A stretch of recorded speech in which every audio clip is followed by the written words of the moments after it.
আসসালামু আলাইকুম রহমতুল্লাহ। সম্মানিত দর্শক, লন্ডনে বসে যদি কেউ জুলাই অভ্যুত্থানের ক্রেডিট নিতে চায়, হেফাজতে ইসলাম তা কখনো হতে দিবে না। মাওলানা আতাউল্লাহ আমিনী, চলুন তিনি লন্ডনের নেতাদের উদ্দেশ্যে কি বক্তব্য দিয়েছেন, চলুন আমরা শুনে আসি। লন্ডনে বসে কেউ যদি গণ অভ্যুত্থানের নেতৃত্ব এবং মহানায়ক হওয়ার স্বপ্ন দেখে আর হেফাজত থেকে যদি তাকে আস্কারা দেওয়া হয়, আমরা প্রত্যাখ্যান করি, প্রত্যাখ্যান করতেই থাকবো ইনশাআল্লাহ। হেফাজতে ইসলাম বাংলাদেশের সংগ্রামী সহকারী মহাসচিব, কারা নির্যাতিত মজলুম আলেমে দ্বীন মাওলানা আতাউল্লাহ আমিন।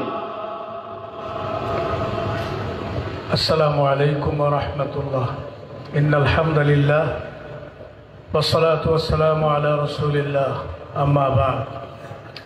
হেফাজতে ইসলাম বাংলাদেশ ঢাকা মহানগরীর আয়োজনে আজকের এই আলোচনা ও দোয়া মাহফিলের মোহতারাম সভাপতি, উপস্থিত আছেন আমির হেফাজত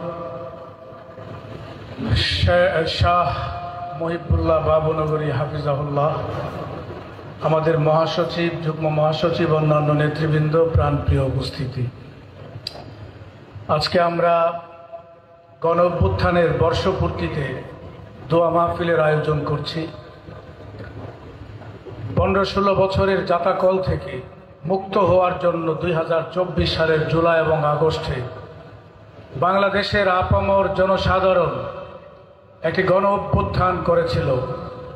যে অভ্যুত্থানের নেতৃত্বে কোনো রাজনৈতিক দল ছিল না, যে অভ্যুত্থানের নেতৃত্বে কোনো নেতা ছিল না, ছিল বাংলাদেশের সাধারণ ছাত্র এবং মুক্তিকামী জনতা।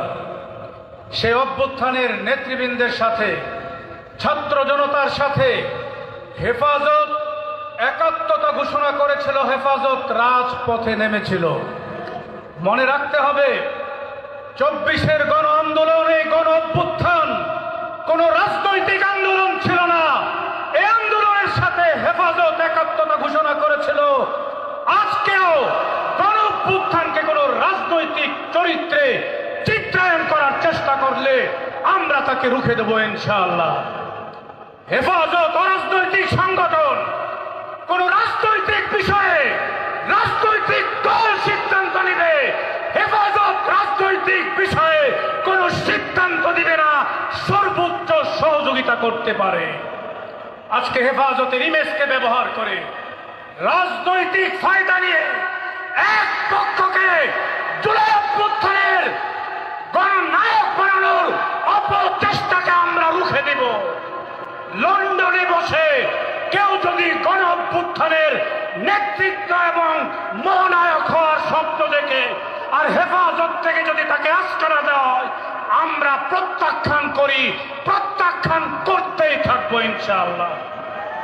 বন্ধুরা আমার, হেফাজত অরাজনৈতিক, অরাজনৈতিক ভাবেই চলবে। শেষ কথা বলি, হেফাজতে ইসলামের কাজ হলো দেশের ইসলাম, স্বাধীনতা, দেশের এই যে বর্ডারকে রক্ষা করার দায়িত্বে তারা আন্দোলন এবং সংগ্রাম করবে। আজকে আমরা লক্ষ্য করছি মানবাধিকার কমিশন বাংলাদেশে আসতে চায়।